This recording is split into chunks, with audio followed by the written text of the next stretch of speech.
Afternoon, everyone. It's interesting to watch the memes, and this one is another one. This is on the Friday of the climate strike, and this is Nathan Thankey, and he says, "You don't need to march, bro. You're literally the guy in charge." And he says, Justin Trudeau says, "Today we march for our planet, for our kids, and for their future." So here is the older lady who was yelled at by Antifa at the Maxime Bernier rally, and well, she's got some words for us, so here we go. Free speech is a cornerstone of our democracy and can never and will never be denied. And I agree with that. And this tweet is from David Turkowski, and he says, "My mom was denied entry into a free speech lecture," and he's got this. And well, link is in the description if you want to check it out.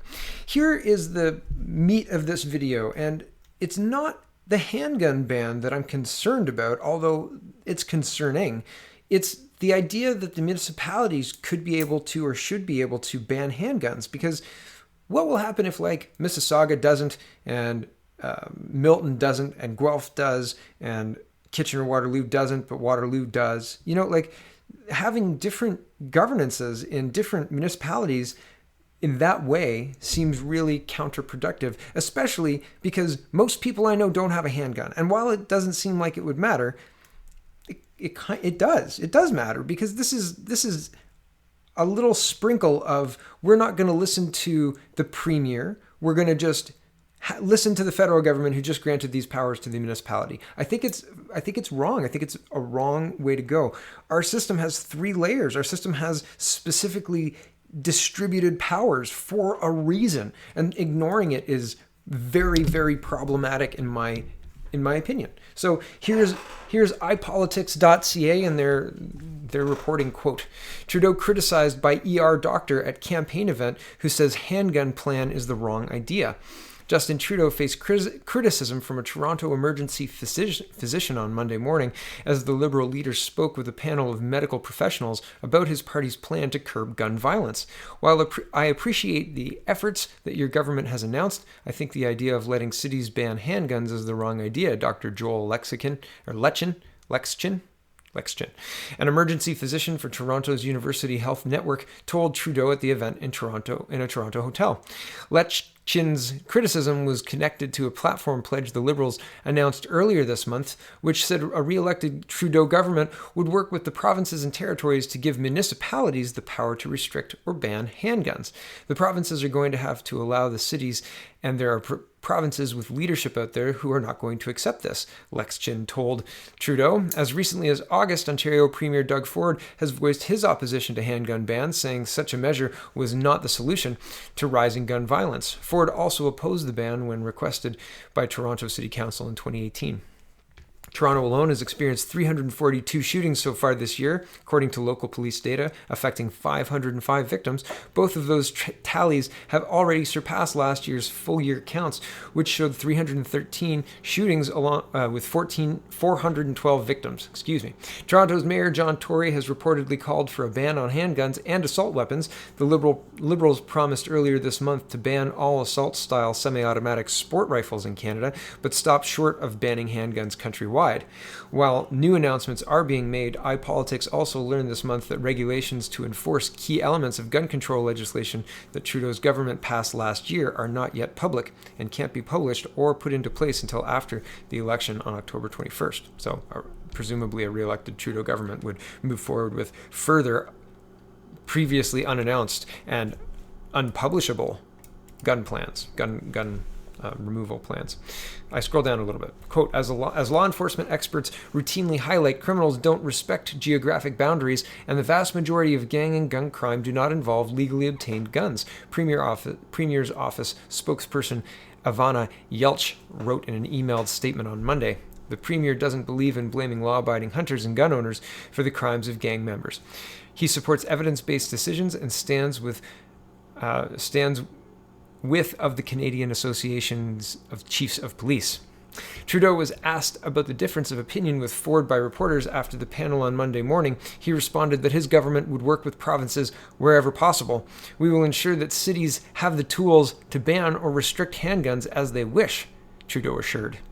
But even if every province and territory accepted the Liberals' pledge, Lex Chin cautioned Trudeau during the morning panel that his party's plan might lead to a patchwork system, which wouldn't effectively keep weapons out of the cities that implemented the ban. Toronto may do it, and Mississauga may not do it. You can just cross the 427 and you can purchase handguns, Lex Chin said. What the federal government needs to do is show leadership and do a national ban on handguns. I thought that was funny. I wanted to highlight that. He said, it's not enough. You can't give the cities the power to do that because it might not be effective because, you could just cross the 427 and there's your handguns. This is a problem of guns that are coming across illegally into the country. 75% of guns. I'm going to go get the link. It just came out today. It was tweeted out yesterday evening by CP24. It says, update, Chief Mark Saunders said officers are arresting more people with firearms, specifically handguns. He also said that 83% of handguns are coming from the United States, while 17% are acquired domestically. And here it is, in here. This is the CP24 link, is in the description. More firearms in the States. And so, a handgun ban isn't going to solve the problem, much like a lot of the policies that are being proposed by these Liberals. It's a lot more spending for zero problem solving. Makes no sense. Back to the article. I scroll down a bit. The then Minister of Border Security and Organized Crime Reduction said in a mid-July interview with the Globe and Mail, I got to pause here. The Minister of Border Security and Organized Crime, what are you doing? What is your day-to-day? Because the money laundering is out of control. The border is open. I don't understand what your day-to-day is. Making sure that the laws aren't being followed? I don't get what you're doing. Goodness me. Okay, back to this. Crime Reduction said in a mid-July interview with the Globe and Mail that a federal ban on handguns would be, quote, potentially a very expensive proposition, and also suggested it would not be the most effective measure to restrict criminals' access to guns, given the continued issue of weaponry being smuggled across the border. Blair told reporters on Monday that there had been discussions about requiring all handguns to be stored securely at shooting ranges, but that he encountered some jurisdictions in Canada that didn't have adequate facilities to do so, listing places like Red Deer and Whitehorse. That realization led to the idea of allowing cities to enforce such a requirement, he said, if they had the capacity to do so. Asked if there was a way for cities to implement handgun bans if their corresponding provinces opposed the move, Blair said there were past examples where Ottawa had worked directly with cities. Right, and again, this is an end run around your ability to hold your local and regional MPPs, municipal mayors, etc. accountable. They are accountable to their citizenry. When the federal government is involved in everything, they're campaigning on everything. They should focus on and be focused on the things they're supposed to do. And instead of doing that, and they're not doing that well, instead of doing that, they're focusing on doing Doug Ford's job or the mayor's job. I mean, really, this is insanity. Downloading that responsibility to municipal levels? What kind of government do you want? I would prefer one that has been tried, tested, and true and gives me the ability to hold my elected officials accountable by saying, you said X and you did Y. I don't like Y, so I'm going to vote that out and vote in this new idea that does what I want him to do. I mean, oh my goodness, or her to do.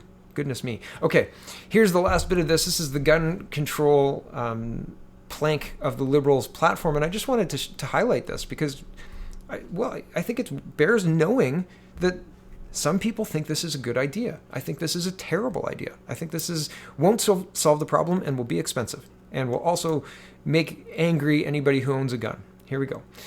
Keeping Canadians safe. Canadian communities are fundamentally safe and peaceful places to live, work, and play. Just don't look at Toronto. Back to the policy plank. But that doesn't mean there isn't more work to do.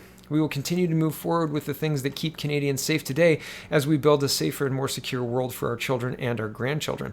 Gun control. We will ban assault rifles and crack down on gun crime. Gun crime is on the rise, and too often people are killed or injured because criminals have used military-style assault rifles. These guns are designed to inflict mass casualties and have no place in Canada. Canadians are tired of excuses and know that thoughts and prayers don't make our communities any safer. I just read the thoughts. That's the first time I read the thoughts and prayers thing. Unlike conservatives who want to weaken Canada's gun laws, we will make gun laws stronger. We will move forward with a ban on all military-style assault rifles, including the AR-15, and will take other steps to keep people safe from gun violence, including introducing a buyback program for all military-style assault rifles legally purchased in Canada with fair market prices for owners and more resources for law enforcement to administer the program, working with provinces and territories to give municipalities the ability to further restrict or ban handguns, and protecting the rights of hunters and farmers by not bringing back the lawn gun registry. Hunters and farmers don't use or need assault weapons. To crack down on gun crime, we will make our communities safer places to live. We will continue to fight gang-related violence by investing an additional $50 million a year for 5 years in a dedicated funding stream to help municipalities meet the needs of communities at risk. Work to expand successful diversion programs to keep at-risk youth out of the criminal justice system. Make sure the Canadian Border Services Agency and the Royal Canadian Mounted Police have the resources they need to detect and stop the flow of weapons at our borders.